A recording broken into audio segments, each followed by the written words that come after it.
not realize that it was Palm Sunday. The sermon has absolutely no connection to this day. At first, I thought I should change the topic and direction that the service should go.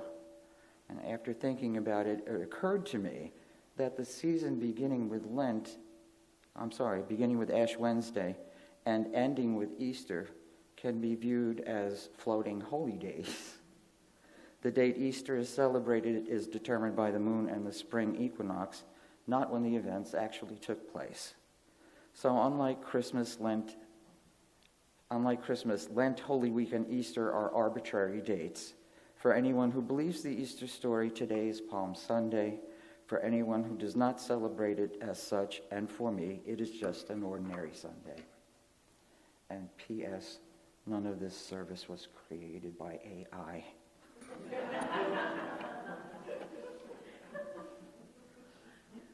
What is family? Once upon a time, long, long ago, children, me included, learned how to read with the help of the Dick and Jane books.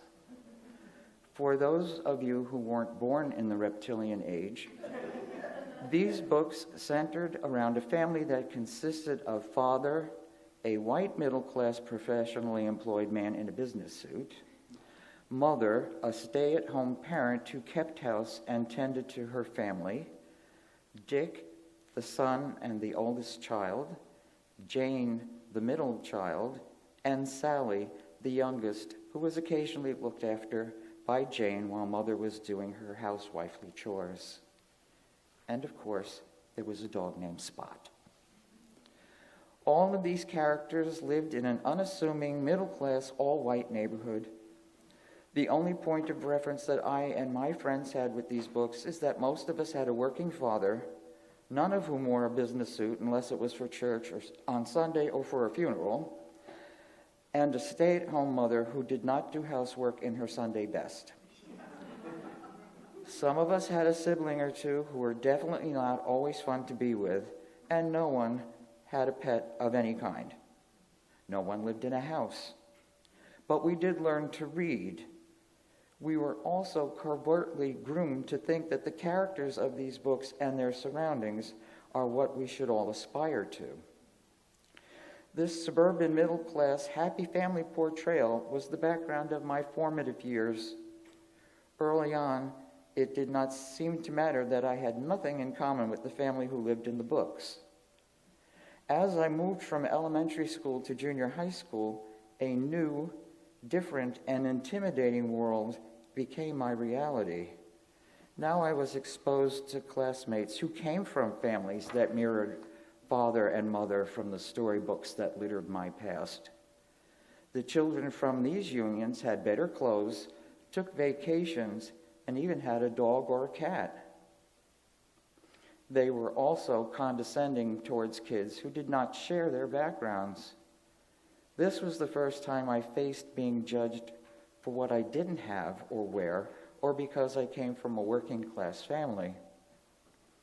During these years, many newly formed friendships were based on common backgrounds as opposed to common values.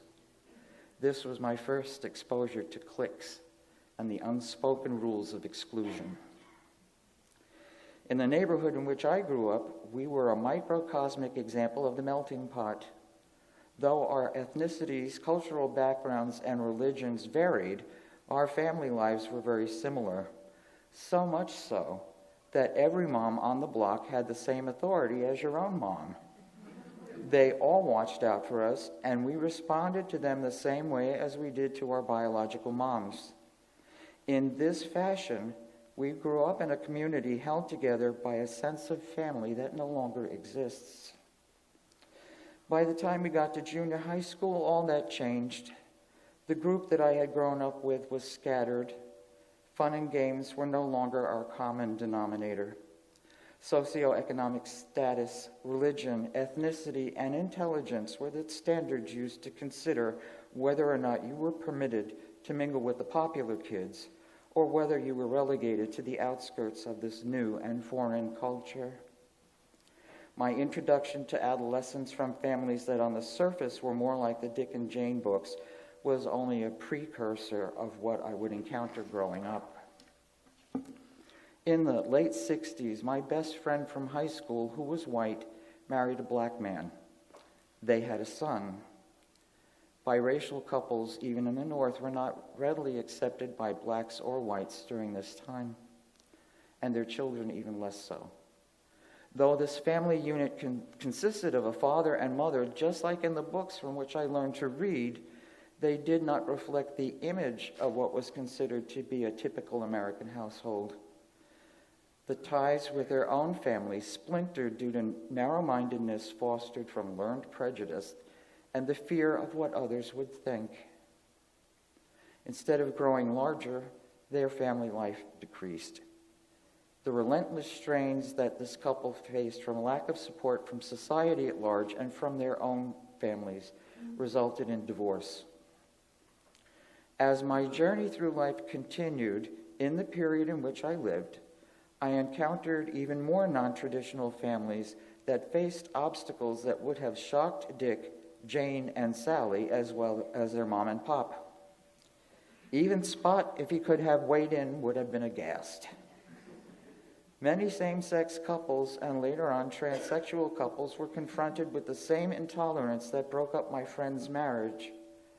Having family members and even friends turn their backs on you because of who you choose to love was and still is a common occurrence.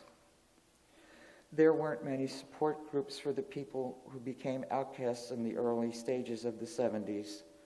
Life was difficult at best, especially if one or both of the people lived in the closet. Society still wasn't ready to accept any family that did not reflect the preconceived image of what constitutes a normal union. The only alternative was to create your own family from people who did not share your DNA, but cared about you as you wish your own relatives would have. But as Bob Dylan would have written, the times they were a-changin'. Gradually people and politicians, and yes, I intentionally put these two groups in separate categories, changed their outlooks. Gay marriage was eventually made the law of the land, and lo and behold, the country as we know it did not collapse. No thunderbolts from that old white bearded guy in the heavens, Zeus or God. Tolerance and acceptance of alternative families became more prevalent. Things were beginning to look up, and then, boom, the shoe dropped. The new dark ages were upon us.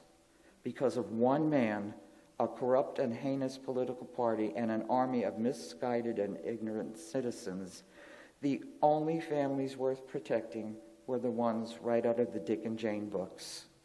One white male in a profession, and one white female, preferably a homemaker, with 2.5 children, with one addition: they must all be Christian. And the other families, black, certain white, brown, Latino, gay, lesbian, trans, non-Christian, single-parent, divorced, all came under attack. All of these non-traditional households were apparently responsible for every alleged societal problem in America. Every single one of them. And the irony is that the families of the man whose name I cannot utter, his party and his constituents who support his unsubstantiated rhetoric, are the antithesis of what they purport.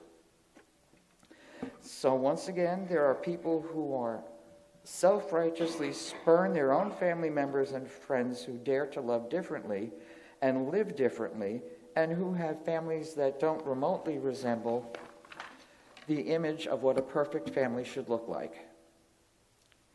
And they hold on to their beliefs with great tenacity because their leader and the Bible tells them what is right and what isn't. And where does this leave the disenfranchised and the outcasts? Is there no safe harbor where they can feel welcomed and protected? Actually, there are a number of oases for all those who have formed unique and loving families. First and foremost, not their own family members will choose to abandon them. Non-traditional families have champions wherever free-thinking, compassionate people gather. This very place of worship is such a refuge. You are a non-judgmental safe haven for all who enter. While I cannot speak for others, I can tell you that Ava and I are profoundly grateful to the magnanimous people in this congregation who have opened their hearts and homes to us. We are also grateful for the abiding friendships we have made at the Newark Senior Center. We cherish both these safe harbors, and we give thanks that we are fortunate enough to have them in our lives.